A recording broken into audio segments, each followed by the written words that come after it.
여러분 반갑습니다. 우리가 천주님을 만날 수 있는 은총 가득한 성당에 가서 하느님께서 우리에게 주신 은혜 가득한 성서를 낭독하는 여러분의 낭독 천주입니다. 오늘은 세종로 성당에 가서 마테오의 복음서를 낭독해 드리겠습니다. 아브라함의 후손이요 다윗의 자손인 예수 그리스도의 족보는 다음과 같다. 아브라함은 이삭을 낳았고 이삭은 야곱을, 야곱은 유다와 그의 형제를 낳았으며 유다는 다말에게서 베레스와 체라를 낳았고 베레스는 헤스론을, 헤스론은 람을, 람은 암미나답을, 암미나답은 나흐손을, 나흐손은 살몬을 낳았고 살몬은 라합에게서 보아즈를 낳았으며 보아즈는 룻에게서 오벳을 낳았고 오벳은 이새를, 이새는 다윗 왕을 낳았다. 다윗은 우리아의 아내에게서 솔로몬을 낳았고 솔로몬은 르호보암을, 르호보암은 아비야를, 아비야는 아삽을, 아삽은 여호사밧을, 여호사밧은 요람을, 요람은 우지야를, 우지야는 요담을, 요담은 아하즈를, 아하즈는 히스기야를, 히스기야는 므낫세를, 므낫세는 아모스를, 아모스는 요시야를 낳았고 이스라엘 민족이 바빌론으로 끌려갈 무렵에 요시야는 여고니아와 그의 동생들을 낳았다.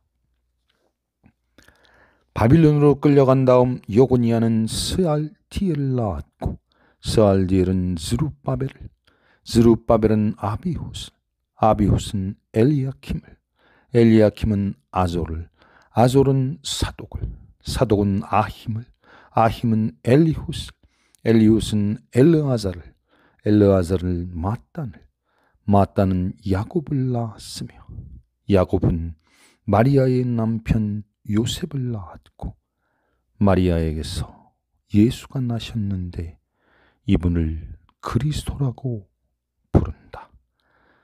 그러므로 아브라함에서 다윗까지가 14대이고 다윗에서 바빌론으로 끌려갈 때까지가 14대이며 바빌론으로 끌려간 다음 그리스도까지가 또한 14대이다. 예수 그리스도께서 태어나신 경위는 이러하다. 예수의 어머니 마리아는 요셉과 약혼을 하고 같이 살기 전에 잉태한 것이 드러났다. 그 잉태는 성령으로 말미암은 것이었다. 마리아의 남편 요셉은 법대로 사는 사람이었고 또 마리아의 일을 세상에 드러낼 생각도 없었으므로 남모르게 파혼하기로 마음먹었다. 요셉이 이런 생각을 하고 있을 무렵에 주의 천사가 꿈에 나타나서 다윗의 자손 요셉아, 두려워하지 말고 마리아를 아내로 맞아들이어라. 그의 태중에 있는 아기는 성령으로 말미암은 것이다. 마리아가 아들을 낳을 터이니 그 이름을 예수라 하여라. 예수는 자기 백성을 죄에서 구원할 것이다 하고 일러주었다. 이 모든 일로서 주께서 예언자를 시켜 동정녀가 잉태하여 아들을 낳으리니 그 이름을 임마누엘이라 하리라 하신 말씀이 그대로 이루어졌다. 임마누엘은 하느님께서 우리와 함께 계시다는 뜻이다. 잠에서 깨어난 요셉은 주의 천사가 일러준 대로 마리아를 아내로 맞아들였다. 그러나 아들을 낳을 때까지 동침하지 않고 지내다가 마리아가 아들을 낳자 그 아기를 예수라고 불렀다. 예수께서 헤로다 왕 때의 유다 베들레헴에서 나셨는데 그때 동방에서 박사들이 예루살렘에 와서 유다인의 왕으로 나신 분이 어디 계십니까? 우리는 동방에서 그분의 표를 보고 그분에게 경배하러 왔습니다 하고 말하였다. 이 말을 듣고 헤로데 왕이 당황한 것은 물론 예루살렘이 온통 술렁거렸다. 왕은 백성에 대해 사제들과 율법 학자들을 다 모아놓고 그리스도께서 나실 곳이 어디냐고 물었다. 그들은 이렇게 대답하였다. 유다 베들레헴입니다. 예언서의 기록을 보면 유다의 땅 베들레헴아, 나는 결코 유다의 땅에서 가장 작은 고울이 아니다. 내 백성 이스라엘의 목자가 될 영도자가 너에게서 나리라 하셨습니다. 그때 헤로데가 동방에서 온 박사들을 몰래 불러 별이 나타난 때를 정확히 알아보고 그들을 베들레헴으로 보내면서 가서 그 아기를 잘 찾아보시오. 나도 가서 경배할 터이니 찾거든 알려주시오 하고 부탁하였다. 왕의 부탁을 듣고 박사들은 길을 떠났다. 그때 동방에서 본 그 별이 그들을 앞서가다가 마침내 그 아기가 있는 곳 위에 이르러 멈추었다. 이를 보고 그들은 대단히 기뻐하면서 그 집에 들어가 어머니 마리아와 함께 있는 아기를 보고 엎드려 경배하였다. 그리고 보물 상자를 열어 황금과 유향과 몰약을 예물로 드렸다. 박사들은 꿈에 헤로데에게 돌아가지 말라는 하느님의 지시를 받고 다른 길로 자기 나라에 돌아갔다. 박사들이 물러간 뒤에 주의 천사가 요셉의 꿈에 나타나서 헤로데가 아기를 찾아 죽이려 하니 어서 일어나 아기와 아기 어머니를 데리고 이집트로 피신하여 내가 알려줄 때까지 거기에 있어라 하고 일러 주었다. 요셉은 일어나 그 밤으로 아기와 아기 어머니를 데리고 이집트로 가서 헤로데가 죽을 때까지 거기에서 살았다. 이리하여 주께서 예언자를 시켜 내가 내 아들을 이집트에서 불러내었다 하신 말씀이 이루어졌다. 헤로데는 박사들에게 속은 것을 알고 몹시 노하였다. 그래서 사람을 보내어 박사들에게 알아본 때를 대중하여 베들레헴과 그 일대에 사는 2살 이하의 사나이를 모조리 죽여버렸다. 이리하여 예언자 예레미야를 시켜 라마에서 들려오는 소리, 울부짖고 애통하는 소리, 자식을 잃고 우는 라헬 위로마저 마다는구나 하신 말씀이 이루어졌다. 헤로데가 죽은 뒤에 주의 천사가 이집트에 있는 요셉의 꿈에 나타나서 아기의 목숨을 노리던 자들이 이미 죽었으니 일어나 아기와 아기 어머니를 데리고 이스라엘 땅으로 돌아가라 하고 일러주었다. 요셉은 일어나서 아기와 아기 어머니를 데리고 이스라엘 땅으로 돌아왔다. 그러나 아르켈라오가 자기 아버지 헤로데를 이어 유다 왕이 되었다는 말을 듣고 그리로 가기를 두려워하였다. 그러다가 그는 다시 꿈의 지시를 받고 갈릴레아 지방으로 가서 나사렛이라는 동네에서 살았다. 이리하여 예언자를 시켜 그를 나사렛 사람이라 부르리라 하신 말씀이 이루어졌다. 그 무렵에 세례자 요한이 나타나 유다 광야에서 회개하여라, 하늘나라가 다가왔다 하고 선포하였다. 이 사람을 두고 예언자 이사야는 이렇게 말하였다. 광야에서 외치는 이의 소리가 들린다. 너희는 주의 길을 닦고 그의 길을 고르게 하여라. 요한은 낙타털 옷을 입고 허리에 가죽띠를 두르고 메뚜기와 들꿀을 먹으며 살았다. 그때 예루살렘을 비롯하여 유다 각 지방과 요르단강 부근의 사람들이 다 요르단강으로 요한을 찾아가서 자기 죄를 고백하며 세례를 받았다. 그러나 많은 바리사이파 사람들과 사두가이파 사람들이 세례를 받으러 오는 것을 보고 요한은 이렇게 말하였다. 이 독사의 족속들아, 닥쳐올 그 징벌을 피하라고 누가 일러주더냐. 너희는 회개했다는 증거를 행실로서 보여라. 그리고 아브라함이 우리의 조상이다 하는 말은 아예 할 생각도 마라. 사실 하느님은 이 돌들로도 아브라함의 자녀를 만드실 수 있다. 도끼가 이미 나무 뿌리에 닿았으니 좋은 열매를 맺지 않은 나무는 다 찍혀 불 속에 던져질 것이다. 나는 너희를 회개시키려고 물로 세례를 베풀거니와 내 뒤에 오시는 분은 성령과 불로 세례를 베푸실 것이다. 그분은 나보다 훌륭한 분이어서 나는 그분의 신발을 들고 다닐 자격조차 없는 사람이다. 그분은 손에 칼을 드시고 타작마당의 곡식을 깨끗이 가려 알곡은과 곶간에 들이시고 쭉정이는 꺼지지 않는 불에 태우실 것이다. 그 즈음에 예수께서 세례를 받으시려고 갈릴레아를 떠나 요르단강으로 요한을 찾아오셨다. 그러나 요한은 제가 선생님께 세례를 받아야 할 터인데 어떻게 선생님께서 제게 오십니까 하며 굳이 사양하였다. 예수께서 요한에게 지금은 내가 하자는 대로 하여라. 우리가 이렇게 해야 하느님께서 원하시는 모든 일이 이루어진다 하고 대답하셨다. 그제야 요한은 예수께서 하자 하시는 대로 하였다. 예수께서 세례를 받으시고 물에서 올라오시다 호련히 하늘이 열리고 하느님의 성령이 비둘기 모양으로 당신 위에 내려오시는 것이 보였다. 그때 하늘에서 이런 소리가 들려왔다.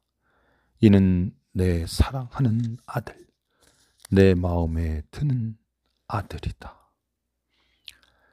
그 뒤에 예수께서 성령의 인도로 광야에 나가 악마에게 유혹을 받으셨다. 40주야를 단식하시고 나서 몹시 시장하셨을 때 유혹하는 자가 와서 당신이 하느님의 아들이거든 이 돌더러 빵이 되라고 해보시오 하고 말하였다. 예수께서는 성서에 사람이 빵으로만 사는 것이 아니라 하느님의 입에서 나오는 모든 말씀으로 살리라 하지 않았느냐 하고 대답하셨다. 그러자 악마는 예수를 거룩한 도시로 데리고 가서 성전 꼭대기에 세우고 당신이 하느님의 아들이거든 뛰어내려 보시오. 성서에 하느님이 천사들을 시켜 너를 시중들게 하시리니 그들이 손으로 너를 받들어 너의 발이 돌에 부딪히지 않게 하시리라 하지 않았소 하고 말하였다. 예수께서는 주님이신 너의 하나님을 떠보지 말라는 말씀도 성서에 있다 하고 대답하셨다.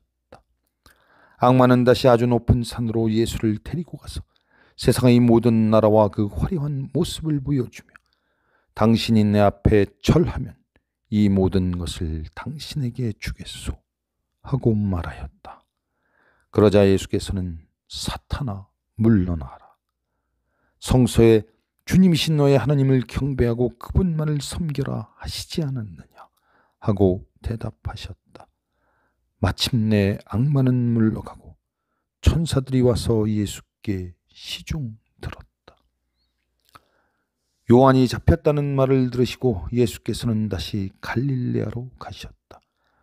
그러나 나사렛에 머물지 않으시고 즈불론과 납달리 지방 호숫가에 있는 가파르나움으로 가서 사셨다.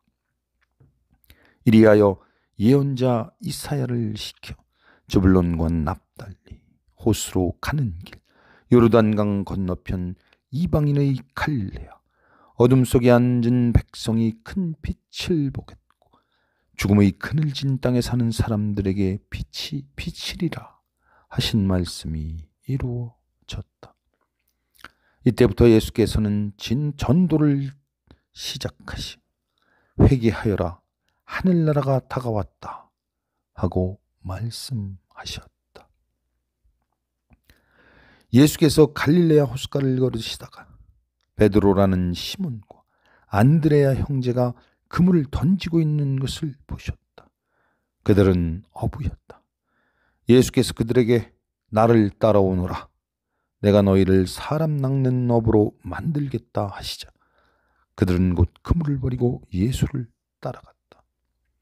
예수께서는 거기서 조금 더 가시다가 이번에는 제베데오의 아들 야고보와 요한 형제를 보셨는데 그들은 자기 아버지 제베데오와 함께 배에서 그물을 손질하고 있었다.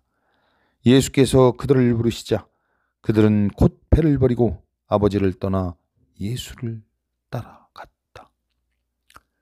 예수께서 온 갈릴레아를 두루 다니시며 회당에서 가르치시고 하늘나라의 복음을 선포하시며 백성 가운데서 병자와 허약한 사람들을 모두 고쳐주셨다. 예수의 소문이 온 시리아에 퍼지자 사람들은 갖가지 병에 걸려 신음하는 환자들과 마귀 들린 사람들과 간질병자들과 중풍병자들을 예수께 데려왔다. 예수께서는 그들도 모두 고쳐주셨다. 그러자 갈릴레아와 데카폴리스와 예루살렘과 유다와 요르단강 건너편에서 온 많은 무리가 예수를 따랐다. 예수께서 무리를 보시고 산에 올라가 앉으시자 제자들이 곁으로 다가왔다. 예수께서는 비로소 입을 열어 이렇게 가르치셨다. 마음이 가난한 사람은 행복하다. 하늘나라가 그들의 것이다. 슬퍼하는 사람은 행복하다. 그들은 위로를 받을 것이다. 온유한 사람은 행복하다. 그들은 땅을 차지할 것이다. 옳은 일에 줄이고 목마른 사람은 행복하다. 그들은 만족할 것이다. 자비를 베푸는 사람은 행복하다. 그들은 자비를 입을 것이다. 마음이 깨끗한 사람은 행복하다. 그들은 하느님을 뵙게 될 것이다. 평화를 위하여 일하는 사람은 행복하다. 그들은 하느님의 아들이 될 것이다. 옳은 일을 하다가 박해를 받는 사람은 행복하다. 하늘나라가 그들의 것이다. 나 때문에 모욕을 당하고 박해를 받으며 터무니없는 말로 가진 비난을 다 받게 되면 너희는 행복하다. 기뻐하고 즐거워하여라. 너희가 받을 큰 상이 하늘에 마련되어 있다. 옛 예언자들도 너희 앞에 앞서 같은 박해를 받았다. 너희는 세상의 소금이다. 만일 소금이 짠맛을 잃으면 무엇으로 다시 짜게 만들겠느냐. 그런 소금은 아무 데에도 쓸 데가 없어 밖에 내버려져 사람들에게 짓밟힐 따름이다. 너희는 세상의 빛이다. 산 위에 있는 마을을 드러나게 마련이다. 등불을 켜서 돛박으로 덮어두는 사람은 없다. 누구나 등경 위에 얹어둔다. 그래야 집안에 있는 사람들을 다 밝게 비출 수 있지 않겠느냐. 너희도 이와 같이 너희의 빛을 사람들 앞에 비추어 그들이 너희의 착한 행실을 보고 하늘에 계신 아버지를 찬양하게 하여라. 내가 율법이나 예언서의 말씀을 없애러 온 줄로 생각하지 마라. 없애러 온 것이 아니라 오히려 완성하러 왔다. 분명히 말해두는데 천지가 없어지는 일이 있더라도 율법은 1.1획도 없어지지 않고 다 이루어질 것이다. 그러므로 가장 작은 계명 중 하나라도 스스로 어기거나 어기도록 남을 가르치는 사람은 누구나 하늘나라에서 가장 작은 사람 대접을 받을 것이다. 그러나 스스로 계명을 지키고 남에게도 지키도록 가르치는 사람은 누구나 하늘나라에서 큰 사람 대접을 받을 것이다. 잘 들어라. 너희가 율법 학자들이나 바리사이파 사람들보다 더 옳게 살지 못한다면 결코 하늘나라에 들어가지 못할 것이다. 살인하지 마라. 살인하는 자는 누구든지 재판을 받아야 한다. 하고 옛사람들에게 하신 말씀을 너희는 들었다. 그러나 나는 이렇게 말한다. 자기 형제에게 성을 내는 사람은 누구나 재판을 받아야 하며 자기 형제를 가리켜 바보라고 욕하는 사람은 중앙법정에 넘겨질 것이다. 또 자기 형제더러 미친놈이라고 하는 사람은 불붙는 지옥에 던져질 것이다. 그러므로 제단에 예물을 드리려 할 때 너에게 원한을 품고 있는 형제가 생각나거든 그 예물을 제단 앞에 두고 먼저 그를 찾아가 화해하고 나서 돌아와 예물을 드려라. 누가 너를 고소하여 그와 함께 법정으로 갈 때에는 도중에서 얼른 화해하여라. 그렇지 않으면 고소하는 사람이 너를 재판관에게 넘기고 재판관은 형리에게 내주어 감옥에 가둘 것이다. 분명히 말해둔다. 내가 마지막 한 푼까지 다 갚기 전에는 결코 거기에서 풀려나오지 못할 것이다. 오늘의 낭독을 마치겠습니다. 주께서 여러분과 함께 하십니다. 성부와 성자와 성령의 이름으로 아멘.